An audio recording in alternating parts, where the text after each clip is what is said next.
Bonjour, bonjour, ici Julie pour le conseil naturel pour prendre soin de ses genoux et vous sentir bien à la maison. Cette semaine est un peu particulière, c'est celle qui mène au déconfinement. Ça peut être source d'interrogation et d'inquiétude, c'est tout à fait compréhensible. On était là, tranquille, en gros confinement, sur le canapé, devant la télé, les séries, à manger des gâteaux à poison. Et là, d'un seul coup, il va falloir ressortir. Pas de panique. J'ai pour vous quelques conseils pour aborder le moins mal possible cette période. Tout d'abord, ne vous sevrez pas trop vite d'écran. Allez-y graduellement. De la même façon, allez-y mollo sur les sorties nature. Ça fait 2 mois que la nature s'amuse là toute seule sans nous, on ne sait pas trop comment c'est dehors. Prudence. Là aussi, allez-y mollo avec l'activité physique. Le corps était bien lové dans le canapé, n'allez pas le brusquer avec trop de sport. Pour ce qui est de l'alimentation, écoutez-moi bien. Tout d'abord, pas de fruits ni de légumes. Ou alors en ketchup ou en fraise tagada parce que c'est la saison. Pour les matières grasses, je recommande au moins 2 cuillères à soupe par jour de pâte à tartiner au chocolat à l'huile de palme. Mais aussi 2 fois par semaine un bon gros hamburger. Le grand M jaune vient de réouvrir, ça tombe bien. Pour ceux qui auraient du mal avec 2 fois par semaine, c'est compréhensible. Dans ce cas, faites 1 fois hamburger, 1 fois pizza. Mais alors costaud, pizza 4 fromages ou pizza pommes de terre. Bon. Pour ce qui est des protéines, doucement, doucement, doucement, attention. Ou alors chez ce copain, voisin, beau-frère qui fait toujours cramer les saucisses au barbecue. Alors là, oui, pas de souci. Pour ce qui est des féculents, on lâche rien. En plus, là, les supermarchés vont remettre des pâtes plein les rayons. Faites-vous plaisir. Enfin, on ne boit pas ou le moins possible quand on a vraiment soif, la bouche pâteuse et sèche. Et là encore, une option, si c'est possible, trompez la soif avec un verre de coca. Comme ça, vous aurez des sucres et des acides. Nickel. Et ça me fait penser, j'allais oublier, le sucre. On lâche rien, C'est pas parce qu'on va devoir retourner au travail ou à l'école et qu'on n'aura plus le temps de pâtisser qu'il faut lâcher. Les supermarchés auront des rayons pleins de biscuits industriels avec du sucre bien raffiné, des matières grasses hydrogénées. Il y a de quoi se faire plaisir.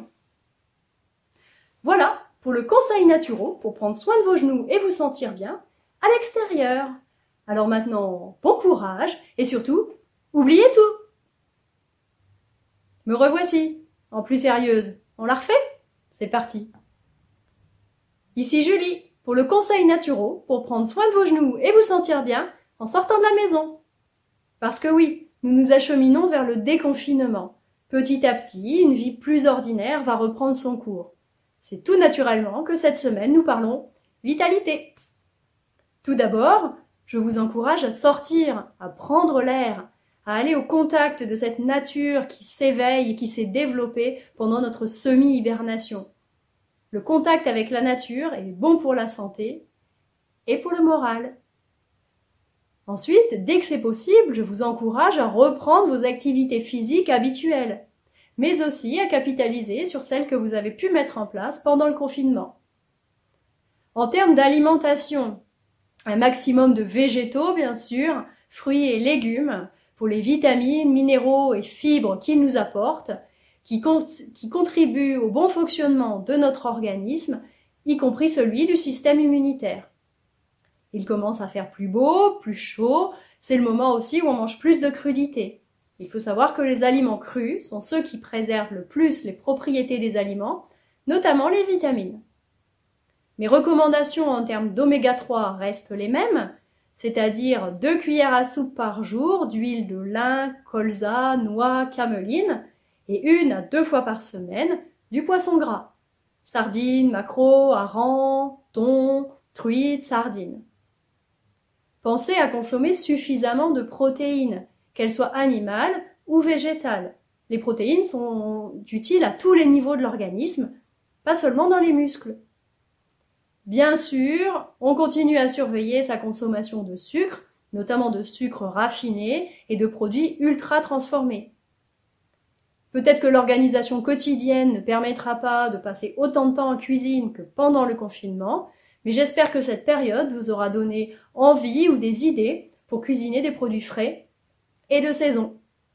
On continue de boire suffisamment, et là l'astuce est d'avoir avec soi une bouteille qu'on emmène au travail, à l'école, en voiture, qu'on trimballe à la maison, pour tout au long de la journée s'hydrater et éliminer les déchets de l'organisme. Si vous avez un extracteur de jus, c'est le moment d'en faire, de faire le plein de vitamines et de minéraux. Si vous n'en avez pas, on trouve notamment en magasin bio des jus de légumes lacto-fermentés qui contiennent des minéraux et des bonnes bactéries pour notre flore intestinale. Voilà pour le conseil naturel qui clôt cette série. J'espère que vous avez pris plaisir à regarder ces vidéos et qu'elles ont pu vous être utiles. Moi, j'ai eu plaisir à faire cet exercice, surtout à la fin quand j'ai commencé à me détendre devant la caméra. Je vous souhaite une belle semaine et surtout, prenez soin de vous!